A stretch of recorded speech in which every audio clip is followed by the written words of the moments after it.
రెండింటి దాకానే ఇచ్చారు మనం. అయితే ఇవాళ ఎందుకు వచ్చినాం ఆమన్గల్ అంటే ఒకటే ఒక కారణంతో వచ్చినాం. పోయిన వారం అన్న కుసోయను జర కుసో. పోయిన వారం రేవంత్ రెడ్డి నియోజకవర్గం కొడంగల్ పోయినాం. ఆడ పోయినాక అనిపించింది మరి రేవంత్ రెడ్డి ఏమో కొడంగల్కు వలస పోయిండు. నిజానికి రేవంత్ రెడ్డి ఊరు మీ కల్వకుర్తి తాలూకాలనే ఉంటుంది, తెలుసా మీకు? ఈయనే అన్న ఉంటుంది దగ్గరనే. అంటే తాలూకా అయితే కల్వకుర్తే కదండి. ఏమో మరి ఎట్లా అయిపోయిందంటే పరిస్థితి, రేవంత్ రెడ్డి మావోడు కాదంటే మావోడు కాదంటారు చూడు, అట్లా అయిపోయింది కథ. మాది కాదు అచ్చంపేట అంటారు. అరే మీ మీద రుద్దుతలేంతా మీ ఆగు. అయితే నేనేమనుకున్నా అంటే కొడంగల్ పోయినాం, మరి కొడంగల్లోనేమో ఎవరికి న్యాయం చేయలేదు, అక్కడ రుణమాఫీ కాలేదు, రైతు బంధు టకీమన్నాడు, టకీ లేదు టికీ లేదు ఏది లేదు, తులం బంగారం రాలేదు, ఆడబిడ్డలకు 2500 రాలేదు.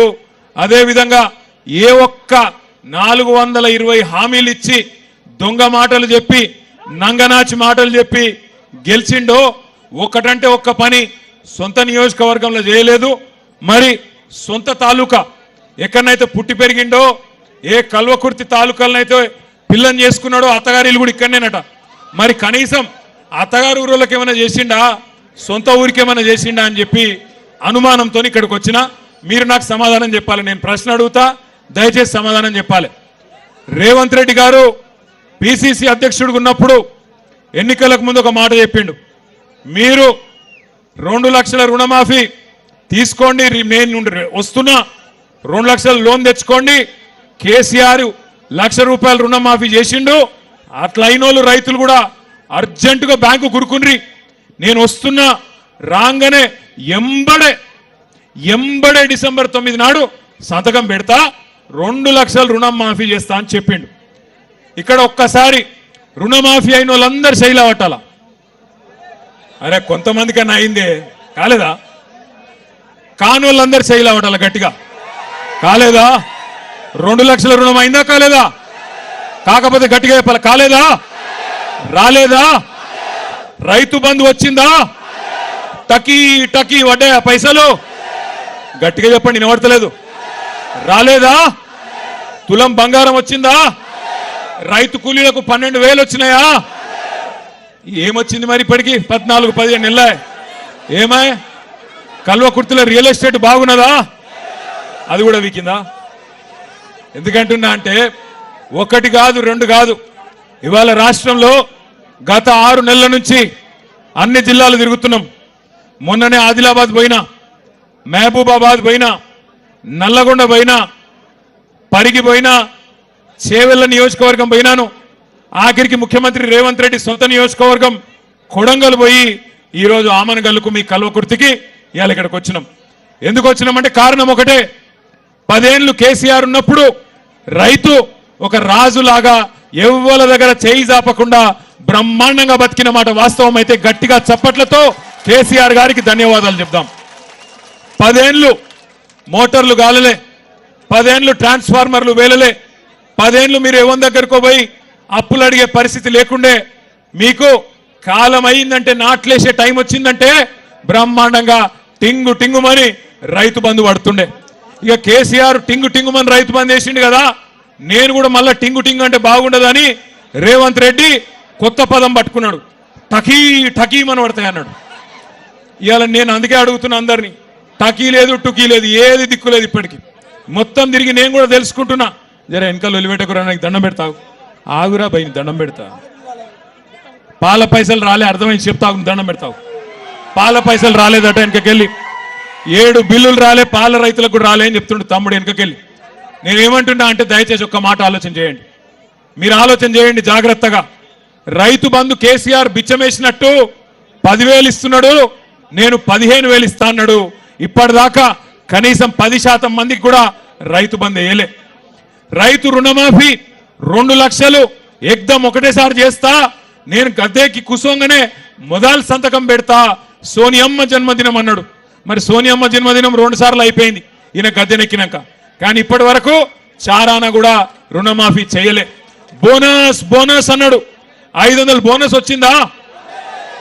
500 బోనస్ అన్నాడు. 10% మందికి కూడా ఇయాలటి వరకు బోనస్ పడలే. అది మాత్రమే కాదు, ఇక మా ఆడబిడ్డలకైతే అరిచేతుల స్వర్గం చూపెట్టిండు. ఏమన్నాడు? అత్తకు 4000, కోడలకు పడ్డాయా? మరి మీరు అవద్దని చెప్తున్నారు నాకు తెలుసు. ఎందుకంటే జర లొల్లి పెట్టకుర్రా బై, దండం పెడతా. మీ చెవుల జోరిగా లెక్క మీరెక్కడ దొరికి రాగురి. మీరు అవద్దని చెప్తున్నారు. ఎందుకంటే రేవంత్ రెడ్డి రాష్ట్రం అంతా ఇచ్చినా ఇయ్యకపోయినా అత్తగారి ఇల్లు ఉంది కదా, లేకపోతే ఇంట్లో భార్య కూడా పోయేటది. మీకైతే ఇచ్చింటాడు. ఇచ్చిండా? 2500 పడ్డాయా? టకీ లేదా? మరి ఎట్లెట్లా అయిపోయా? మరి అత్తగారులకు కూడా ఎవడ నల్లుడు ఇవ్వాలి కదా. ఏం చెప్పిండు? ముసలోళ్ళకు 4000, కేసీఆర్ ముసలవ్వకో ముసలయ్యకో ఇస్తున్నాడు, నేను ఇద్దరికి ఇస్తా. మీరు ఆడబిడ్డలందరికీ సోనియమ్మ చెప్పింది నెలకు 2500 ఇస్తా అన్నాడు. 500 రూపాయలకు సిలిండర్ ఇస్తా అన్నాడు. ఇచ్చిండా? 200 యూనిట్ల కరెంటు ఫ్రీ అన్నాడు. వచ్చిందా? మరి 14-15 నెలలు ఏం చేసిండు? మరి 35 సార్లు ఢిల్లీ ఎక్కే విమానం, దిగే విమానం తప్ప 35 పైసలు కూడా ఢిల్లీకి వెళ్ళి తెచ్చింది లేదు. మరి వాళ్ళ నేను మిమ్మల్ని ఆలోచించమని కోరేది ఒకటి, మీరందరూ రైతు బిడ్డలు, మీరందరూ వ్యవసాయ కుటుంబాలకు వెళ్ళి వచ్చిన రైతు బిడ్డలు. ఇవాళ కేసీఆర్ గారి నాయకత్వంలో 10 ఏళ్లలో ఇదే కల్వకుర్తి తాలూకాలో, ఇదే వలసల జిల్లాగా పేరుపడ్డ పాలమూరు జిల్లాలో బ్రహ్మాండంగా రివర్స్ మైగ్రేషన్ చాలు అయి వేరే రాష్ట్రాలకు వెళ్ళి కూడా కూలీలు మన పొలాలకెచ్చి పనిచేసే పరిస్థితి కేసీఆర్ నాయకత్వంలో మనం తెచ్చుకున్నాం. కానీ సంవత్సరం తిరగకుండానే నిన్న మొన్న మీరు పేపర్లు చూడండి, నిన్నగాక మొన్న ఒక రైతు ఆయన లోన్ కట్టలేదని చెప్పి వాళ్ళ ఇంటి పాటాకు ఇంటి తలుపెత్తుకొని పోయారు, ఇంటికాడ గేట్ ఎత్తుకపోయారు. చూసిర్రా మీరు? నిన్న ఒక రైతుది ఆయనతో స్టార్టర్ ఎత్తుకపోయినరు. ఇక రేపో మాపో తులం బంగారం వచ్చిందా అక్క మీకు? మీరు నిజంగా కల్వకుర్తోలు బాగా హుషారున్నారు, వచ్చినా కూడా రాలేదని చెప్తారు. నేను బయట రాంగ మైసిగండి కాడ ఆగి అక్కడ పంతులను కూడా అడిగినా, సార్ వచ్చిందా ఇక్కడ తులం బంగారం పంతులు గారు అంటే, మా వాళ్ళకి మాత్రం వచ్చింది, అత్తగారు ఊరు కదా ఇచ్చిండు అన్నాడు. మీరేమో నాకు అబద్ధం చెప్తాను. రాలేదా తులం బంగారం? మొన్ననేమో పాటకు ఎత్తుకపోయినరు, తలుపులు ఎత్తుకపోయారు, నిన్ననేమో స్టార్టర్ ఎత్తుకపోయినరు. రేపో మాపో తులం బంగారం వచ్చుడు కాదు, మీ పుస్తల తాడు కూడా ఎత్తుకపోతాడు వీడు, గంత దొంగ. మేము చెప్పినాం ఎలక్షన్లకు ముంగట మీకు, వీడు లంగా నమ్మకుర్రు అని చెప్పినాం. మీరేమో నమ్మి ఆయనతో గుద్దినరు. కల్వకుర్తిలో జైపాల్ యాదవ్ అడ్డం పడ్డాడు, ఆయన ఎవరో గెలిచిండు. మరి ఇప్పుడేమో తర్వాత లబో దిబో అంటే లాభం ఏమున్నది? ఇప్పుడు అనుకొని బాధపడితే, మొన్న నేను హైదరాబాద్లో పోతున్నా, హైదరాబాద్లో సిగ్నల్ పడుడు పాపం ఉన్నది. సిగ్నల్ పడితే పక్కకు ఆటోనో బండో ఏదో ఒకటి వస్తుంది, వాళ్ళు మనం చూడంగానే అన్నా బాగున్నావా అంటారు. బాగానే ఉన్నా, ఏం సంగతి తమ్మి అంటే, ఆటో డ్రైవర్ ఆయన పేరు మహమూద్ అంటుండు. క్యాలే మహమూద్ భాయ్ అంటే, క్యాలే సా పూరా బర్బాద్ హై, కుచ్ నహీ హో రహా అన్నాడు. మరి క్యా కర్నా అన్నా, క్యా కర్నా కుచ్ భీ నహీ కర్ సక్తే క్యా అన్నాడు. अब महमूद भाई एक वोट का सजा 5 साल है ना, ఒక్క ఓటు మరి శిక్ష 5 ఏళ్ళు ఉంటుంది కదా, ఏం చేయాలి నేను అని నేనన్నా. అంటే మహమూద్ భాయ్ ఏమంటుండు ఎరికాను నాతోని, సాబ్ కోయి తర్కీబ్ నీయే క్యా అంటుండు. అంటే ఏమైనా ఉపాయం లేదా సారు అంటుండు, ఏమైనా ఉపాయం లేదా ఈయన ఇంటికి పంపేది అంటుండు. నేను మిమ్మల్ని అందరినీ కరెక్టేనా నేను చెప్పేది? మీరు కూడా గదే అనుకుంటారా వేరేమని అనుకుంటారా? ఒక్కసారి కేసీఆర్ ఉన్నప్పుడు బాగుండే అంటే వాళ్ళు చేయలే అంటారు. పక్కా ముచ్చట్నా ఇది కూడా? మళ్ళీ ఎలక్షన్ ముందు ముచ్చట్నేనా? పక్కానా ఈసారి? అర్థమైందా మొత్తం కాంగ్రెస్ మోసం, రేవంత్ రెడ్డి మోసం అందరికి అర్థమైందా? అత్తగారు ఊరులకు కూడా అర్థమైందా? ఆఖరికి మంచిగానే ఉన్నది కథ. నేను మీ అందరినీ ప్రార్థించేది ఒకటే, ముఖ్యంగా రైతు బిడ్డల్ని. ఇవాళ ప్రపంచానికి అన్నం పెట్టే అన్నదాత రైతు. రైతుకు కులం ఉండదు, రైతుకు మతం ఉండదు. వాళ్ళందరూ ఉంటారు, రెడ్డిలు ఉంటారు, కొమటోళ్ళు ఉంటారు, బాపనోళ్ళు ఉంటారు, ఎల్మోళ్ళు ఉంటారు, అందరూ బీసీలు ఉంటారు, ఎస్సీలు ఉంటారు, ఎస్టీలు ఉంటారు, మైనారిటీలు ఉంటారు, అన్ని వర్గాలలో రైతులు ఉంటారు. 70 లక్షల మంది రైతులను కేసీఆర్ గారు కడుపులో పెట్టుకొని 10 ఏళ్ళు చూసుకున్నాడు. ఎవ్వరు మీరు అడగలే, దండం పెట్టలే, దరఖాస్తు పెట్టలే, ఎలక్షన్లలో ఓట్ల కోసం కేసీఆర్ గారు మాట ఇయ్యకపోయినా మీకు 1 కాదు 2 కాదు 12 కాలాలు 12 సీజన్లలో 1 2 కాదు 73,000 కోట్ల రూపాయలు రైతుల ఖాతాల్లో వేసిన మొట్టమొదటి ముఖ్యమంత్రి భారతదేశంలో రైతు బంధు మన నాయకుడు కేసీఆర్. ఒక రైతు చచ్చిపోతే ఆ రైతు కుటుంబం రోడ్డు మీద పడద్దు, ఆగం కావద్దు అని ఆలోచించి, బువ్వ పెట్టే రైతు కుటుంబం ఆగం కావద్దని ఆలోచన చేసి, రైతు చచ్చిపోతే మొట్టమొదటిసారి స్వతంత్ర భారతదేశంలో 5 లక్షల రైతు బీమా ప్రవేశపెట్టిన నాయకుడు కేసీఆర్. అదే విధంగా ఒక ఆడబిడ్డ లగ్గం చేసుకుంటే ఆ ఆడబిడ్డ లగ్గానికి మేనమామలు కూడా ఇవాళ రేపు సాయం చేస్తలేరు. అట్లాంటిది కేసీఆర్ గారు ₹1,00,000 కళ్యాణ లక్ష్మి పేరుతో, షాదీ ముబారక్ పేరుతో మీకు ఆనాడు కానుకగా అందించిండు. ఇట్లా ఒకటి కాదు, రెండు కాదు, ₹200 ఉన్న పెన్షన్ కేసీఆర్ గారు 10 రెట్లు పెంచి ₹2,000 చేసిండు. కానీ ఇవన్నీ చూసి బర్దాష్ గాక నంగనాచి మాటలు చెప్పి, దొంగ మాటలు, మోసపు మాటలు చెప్పి ఎట్లనన్నా ప్రజలను మోసం చేసి అధికారంలోకి రావాలని చెప్పి అరిచేతుల స్వర్గం చూపెట్టి ఆ మొండి చేయోళ్ళు మోసం చేసిండ్రు, గెలిచిండ్రు. కానీ నిజంగా చెప్పానంటే తప్పు రేవంత్ రెడ్డిది కాదు, తప్పు రేవంత్ రెడ్డిది కాదు. ఎందుకంటే రేవంత్ రెడ్డి చాలా నిజాయితీ గల్ల మోసగాడు. ఆయన నిజాయితీగానే మోసం చేసిండు. ఏం చెప్పిండు రేవంత్ రెడ్డి టీవీలలో? ప్రజలు మోసపోవాలని కోరుకుంటారు. చూసిరా మీరు లేదా? అది మోసపోవాలని కోరుకుంటారు ప్రజలు, మోసగాళ్ళని నమ్ముతారు, అందుకే మేము మోసం చేస్తూనే ఉంటాం అని చెప్పిండు. కానీ నిన్న ఇవాళ చూస్తున్నా, అమ్మతోడు చెప్తున్నా, తెలుగు భాషలో గిన్ని తిట్లుంటాయని నాకు కూడా తెలియదు. అరే రే రే రే ఏం తిట్లు తిడుతుర్రా ఆయన, నాకు అర్థం కాదు. మొన్న ఒక అవ్వని చూసిన, మీ కల్వకుర్తి తాలూకానేనట, ఎర్ర సీర కట్టుకున్నది, మా అమ్మమ్మ లెక్కనే ఉన్నది చూస్తే, పెద్ద మనిషి. ఇక ఆమె తిట్టుడు చూస్తేనైతే ఇంకోడు రేషం ఉన్నోడైతే యాడనో పాడుపడ్డ బావి చూసుకొని ఆయన దుంకి చచ్చిపోతుండే. రేవంత్ రెడ్డి కాబట్టి సిగ్గు లజ్జ లేని బతుకు కాబట్టి బతుకుతుడు. కానీ అది ఏం తిట్లా నాకు అర్థం కాదు. ఒక ముఖ్యమంత్రి గిన్ని తిట్లు తినంగానైతే నేనైతే నా జీవితంలో చూడలే. మీరు చూస్తురా లేదా? నేను అడుగుతున్నా, ఒక్కసారి మీరు ఆలోచన చేయండి. ఎవరిని మోసం చేయలేదు రేవంత్ రెడ్డి ఇప్పటికీ?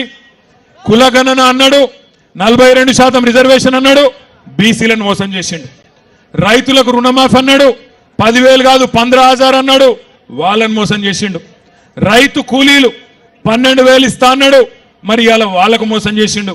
ఆడబిడ్డలు 25,000 ఇస్తా అన్నాడు, మిమ్మల్ని మోసం చేసిండు. పెళ్లి కాని అమ్మాయిలు స్కూటీలు ఇస్తా అన్నాడు, తులం బంగారం అన్నాడు, లగ్గం చేసుకుంటే వాళ్ళని మోసం చేసిండు.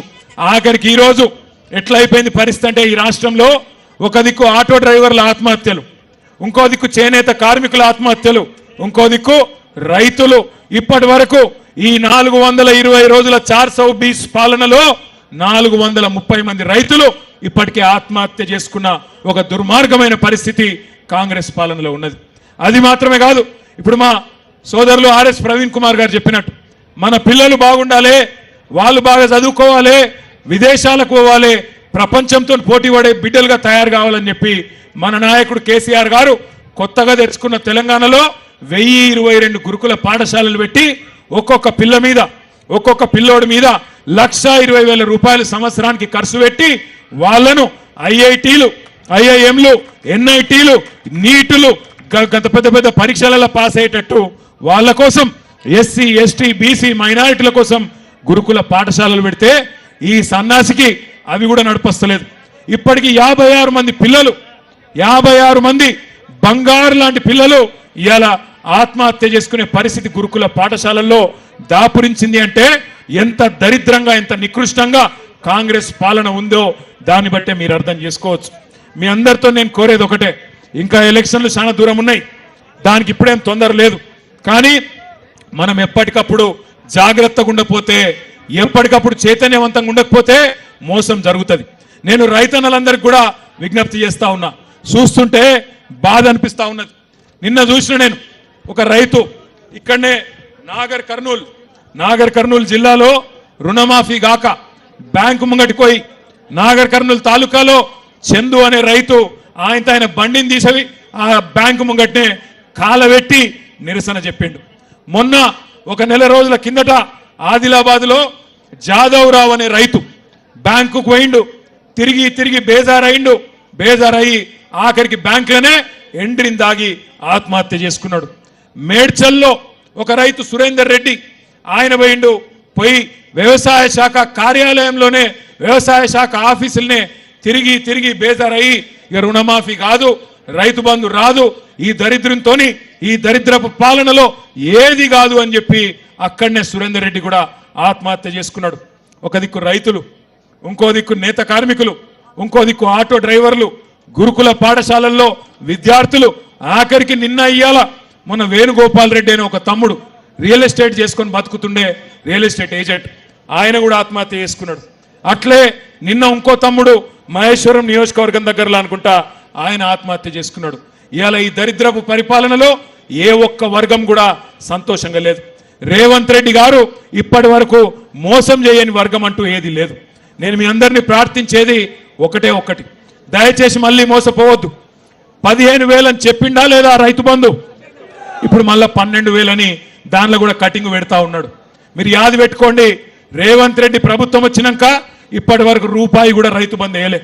ఆనాడు ఎన్నికలప్పుడు కేసీఆర్ గారు ఎన్నికల ముందు 7,600 కోట్ల రూపాయలు యాసంగి పంట కోసం రెడీ చేసి పెడితే ఇదే రేవంత్ రెడ్డి ఇదే కాంగ్రెస్ వాళ్ళు ఎలక్షన్ కమిషన్ కాడికి పోయి ఉత్తరం ఇచ్చి ఆ రోజు ఆపేసిన పైసలు దాదాపుగా 6 నెలల తర్వాత పార్లమెంట్ లో మన ఆర్ఎస్ ప్రవీణ్ గారు పోటీ చేస్తున్నప్పుడు ఓట్ల కోసం ఆనాడు పార్లమెంట్ అప్పుడు గవే పైసలు గవే కేసీఆర్ గారు కూడబెట్టిన పైసలు ఆ రోజు రైతు బంధు మళ్ళేసిండు. తర్వాత వానకాలం ఎగ్గొట్టిండు, మళ్ళా ఇప్పుడు యాసంగి పంటకు మళ్ళా మొండి చేయి చూపెడుతున్నాడు. మళ్ళా కేవలం సర్పంచ్ ఎలక్షన్లు, జెడ్పీటీ సెలక్షన్లు, ఎంపీటీ సెలక్షన్లు వస్తున్నాయి కాబట్టి ఇగో ఎకరం అరెకరం పావు ఎకరం బావు అని చెప్పి మళ్ళా కటింగ్లు పెట్టుకుంటా మళ్ళా నాటకాలు ఆడుతూ ఉన్నాడు. మీరు ఒక్క విషయం గుర్తుపెట్టుకోండి, కాంగ్రెస్ పార్టీ కాంగ్రెస్ ప్రభుత్వం రైతులకు కాంగ్రెస్ పార్టీ కాంగ్రెస్ ప్రభుత్వం ఇలా రైతులకు బాకీ పడ్డది రూపాయో 2 రూపాయలు కాదు. ఆనాడు యాసంగి 2023లో 2,500 ఎకరానికి బాకీ ఉన్నాడు. ఆ తర్వాత వానాకాలం రైతు బంధు 7,500 బాకీ ఉన్నాడు. మళ్ళా ఇప్పుడు ఈ యాసంగి పంటకు మళ్ళొక 2,500 అంటే ఒక్కొక్క ఎకరానికి 17,000 ఒక ఎకరం ఉంటే రైతుకు 17,500 రూపాయలు రేవంత్ రెడ్డి బాకీ ఉన్నాడు. దబ్బన మీకు 2 ఎకరాలు ఉంటే 35,000 బాకీ ఉన్నాడు. 4 ఎకరాలు ఉన్నోళ్లకు 70,000 రూపాయలు బాకీ ఉన్నాడు. మళ్ళీ వస్తారు మీ కాడికి కాంగ్రెస్ వాళ్ళు, అవ్వ అంటారు, అయ్యా అంటారు, అమ్మ అంటారు, అక్క అంటారు, చెల్లె అంటారు, వదినే అంటారు, కోడలు అంటారు, వరుసలు కలుపుతారు, తమ్మి అంటారు, బామ్మరిది అంటారు, వరుసలు కలుపుతారు. మళ్ళా మాకే గుద్దుర్రి, మళ్ళా రేవంత్ రెడ్డి ఉన్నాడు, మీకు ఇది చేస్తాం అది చేస్తాం, అల్లం బెల్లం ఇందిరమ్మ పథకం అంటారు, ఇది అంటారు అది అంటారు, మళ్ళా అరిచేతుల స్వర్గం మళ్ళా చూపెడతారు. మళ్ళా నమ్మి మోసపోతే ఈసారి మోసం జరిగితే మనని ఎవడు కాపాడలేడు. అందుకే దయచేసి మిమ్మల్ని కోరేది, ఇంటికొచ్చే కాంగ్రెస్ నాయకులను గల్లా బట్టి అడగండి. ఏమాయ కొడక కేసీఆర్ ఉన్నప్పుడు 10,000 ఇచ్చినప్పుడు బాగుండే, మీ వాడు 15,000 అన్నాడు కదా, ఏడవైంది 15,000 అని అడగాలి. అదే విధంగా ఆడబిడ్డలు ఖచ్చితంగా అడగాలి. ఏమాయ కొడక 2,500 100 రోజుల్లో ఇస్తా అంటివి, మరి 35,000 రూపాయలు బాకీ ఉన్నావు, ఇస్తావా ఇయ్యవా, ఇస్తేనే ఓటేస్తా లేకపోతే దుబ్బే అనాలి. అట్లే మా తమ్ముళ్ళు ఎక్కడ వాళ్ళు అక్కడ అడగాలి. ఏమైనా స్కూటీలు మా చెల్లెళ్ళు అడగాలి, ఏమైనా స్కూటీలు లేవు కానీ లూటీ మాత్రం బ్రహ్మాండంగా నడుస్తున్నది. మంచిగా బ్రహ్మాండంగా ఆడ మహేశ్వరం కాడ రింగ్ రోడ్ కాడ తుక్కుగూడ కాడ మొదలు పెడితే ఇక్కడ దాకా రేవంత్ రెడ్డి ఆయన అన్నదమ్ములు ఏం చేస్తాను ఎరికేనా, నీకు దండం పెడతారా భయ్ ఆగు, ఆయనక చెవులకెళ్ళి ఒకటి దొరికింది నాకు, నీకు దండం పెడతా ఆగే, అరే నీకు దండం పెడతా ఆగురా భయ్. అయితే ఏం చేస్తున్నారు ఎరికేనా, 4th సిటీ అట, ఫ్యూచర్ సిటీ అట, AI సిటీ అట, ఆడికేం చిందాక ఒకటే డ్రామా చేస్తున్నాడు. డ్రామా ఏంది అంటే ఆడికే లీడ్కి ఎల్దండ కాడ రేవంత్ రెడ్డి కుటుంబానికి ఎలక్షన్లకు ముందే 500 ఎకరాలు ఉండే, ఇప్పుడు నిన్నయాల మళ్ళీ ఒక 1000 ఎకరాలు దొబ్బేసిండు. ఒక 1000 ఎకరాలు, ఒకటి కాదు రెండు కాదు, 1000 ఎకరాలు సంపాదించుకున్నాడు. ఇప్పుడు నిన్నయాల కొత్త కథ మొదలు పెట్టిండు. మన మా జైపాల్ యాదవ్ సాబు కొంతమంది రైతులను తీసుకొచ్చిండు మా కాడికి. ఏందన్నా అంటే కొత్తగా వాళ్ళ అత్తగారు ఊరికట పెద్ద రోడ్ వేసుకుంటాడట అత్తగారు ఊరికి. ఎందుకో నేను అడిగితే ఎందుకేమున్నదన్నా, ఓ 1,000-1,200 ఎకరాలు తీసుకున్నాడు, అక్కడ భూముల రేట్లు పెంచుకునేందుకు కథలు పడుతున్నాడు రేవంత్ రెడ్డి అని చెప్పాడు. కరెక్టేనని చెప్పేది, కేవలం స్వార్థం తప్ప ఆయనకు వేరే విషయం తెలియదు. రియల్ ఎస్టేట్ తప్ప స్టేట్ గురించి ఫికర్ లేదు. రియల్ ఎస్టేట్ కూడా వేరే వాళ్ళకి లాభం అయితే కూడా ఆయనకే లాభం కావాలి, ఆయన కడుపే నిండాలి. ఎవరి భూములున్నా మనమే కొట్టేయాలి తప్ప ఇంకోళ్ళకి ఇచ్చే బాపత్ కాదు ఇది. గసంటి రేవంత్ రెడ్డిని పొరపాటున కూడా నమ్మకండి. వెనకకెళ్ళి మా తమ్ముడు చెప్తున్నాడు సర్పంచ్ గారు, అన్నా సర్పంచుల బిల్లులు ఒక్కసారి ఆలోచన చేయండి. సర్పంచులు పాపం కేసీఆర్ గారు ఉన్నప్పుడు పాపం వాళ్ళు 1-2 కాదు, ఇలా ఏ ఊరికి పోయినా వైకుంఠ ధామాలు, డంపింగ్ యార్డ్లు, శ్మశాన వాటికలు, పల్లె ప్రకృతి వనాలు అన్ని కూడా కట్టినరు. చాలా చోట్ల ఈజీఎస్లో కూడా బిల్డింగులు కట్టినరు. నల్లాలు కూడా వాళ్ళే పెట్టించారు. ఇలా వాళ్ళని కూడా గోసవుచ్చుకుంటున్నాడు. సెక్రటేరియట్ చుట్టూ తిప్పించుకుంటా ఉన్నాడు. తిప్పి కొడితే 600 కోట్ల రూపాయలు ఇస్తే అయిపోతుంది. ఒక్కసారి ఆలోచన చేయండి. వాళ్ళకు పైసలు ఇయ్యాడు. పాడి రైతులు ఎవరైతే పాల రైతులు ఉంటారో వాళ్ళకు కూడా ఇప్పటి వరకు పైసలు లేవు. కానీ మాటలు మాత్రం కోటలు దాటుతాయి. రేవంత్ రెడ్డి గారు ఏం చెప్పిండు ఆ రోజు యాద్ చేసుకోండి ఒకసారి. మొదటి సంతకం అన్నాడు రుణమాఫీ. ఏమైందయ్యా అని అడిగితే ఏం చేసిండు తెలుసా? ఒక్కసారికి రుణమాఫీ కథ చెప్పి నేను బంద్ చేస్తా. వెనకటికి రేవంత్ రెడ్డి అసంటోడు ఒకడు ఉండే. వాడు చిన్నప్పటి నుంచే మీ కల్వకృతులనే పెరిగినట్టున్నాడు. ఆయనకి ఇక్కడ ఈ తాలూకాలనే. ఆయన చిన్నప్పటి నుంచి చదువు రాలేదు. అన్ని చెడు తిరుగులు చిన్నప్పటి నుంచి అలవాటైనవి. జరదా బుక్కుడు, గుట్కా దీనుడు, మందు కొట్టుడు, అన్ని దిక్కుమాలిన అలవాట్లన్నీ చిన్నప్పటి నుంచే అయినాయి. అట్లే పెరిగి 16-17 ఏళ్ళకి వచ్చిండు ఆ పిల్లగాడు. వచ్చినాక ఓ రోజు బాగా తాగి ఇంకింత తాగాలనిపించి ఆయనతో వాళ్ళ నాయన జేబులోకి వెళ్ళి పైసలు కొట్టేవేయండి. వాళ్ళ అమ్మ చూసింది, పట్టుకొని ఆయనతో దెబ్బ గుద్దితే వాడు తాగిన మత్తులో హోస్ట్లో లేడు. ఆయనతో రోకల్ బండ తీసుకొని అమ్మని కొట్టిండు. అమ్మ చచ్చిపోయింది. నాయనకి వచ్చిండు. నాయనని కూడా రోకల్ బండతో మళ్ళీ అట్లే కొట్టిండు. నాయన కూడా అక్కడనే చచ్చిపోతూ పోలీసు వాళ్ళు ఊకోరు కదా, చంపేస్తే ఆయనతో తీసుకుపోయి జైల్లో పెట్టిరు. ఇక జైల్లో పెట్టినాక శిక్ష వేయాలి కదా. శిక్ష వేయాలన్నప్పుడు ఆయనతో జడ్జి గారు ముంగటికి ఆయన తీసుకున్న పిల్లగాన్ని ఆ జడ్జి గారు ముంగట పెట్టిరు. ఆ జడ్జి గారు జర మంచి మనిషి, మెత్తటి మనిషి. మన వెంకటేష్ గుప్తా లెక్క, మన జైపాల్ యాదవ్ లెక్క కొద్దిగా చల్లటి మనిషి. ఆ జడ్జి గారు చూసినట్టు కిందికెళ్ళి మీద దాకా చూసి, అరే నేను జీవితంలో చాలామంది లత్కోరగాళ్ళని చూసిన, చాలామంది లుచ్చగాళ్ళని చూసిన, చాలామంది దొంగలను చూసిన, కానీ నీ అంత గలీజ్గానే అయితే చూడలేదురా భయ్. ఆఖరికి నా కర్మ బాగాలేక రేవంత్ రెడ్డిని కూడా చూసిన, కానీ నీ సొంటని అయితే చూడలేదురా నేను. సొంత తల్లిదండ్రిని చంపినావు, నీకేం శిక్ష చేయాలో నువ్వే చెప్పురా అన్నాడట. అప్పటిదాకా చాలా రుబాబుగా నిలబడ్డాడు ఆ పోరాడు.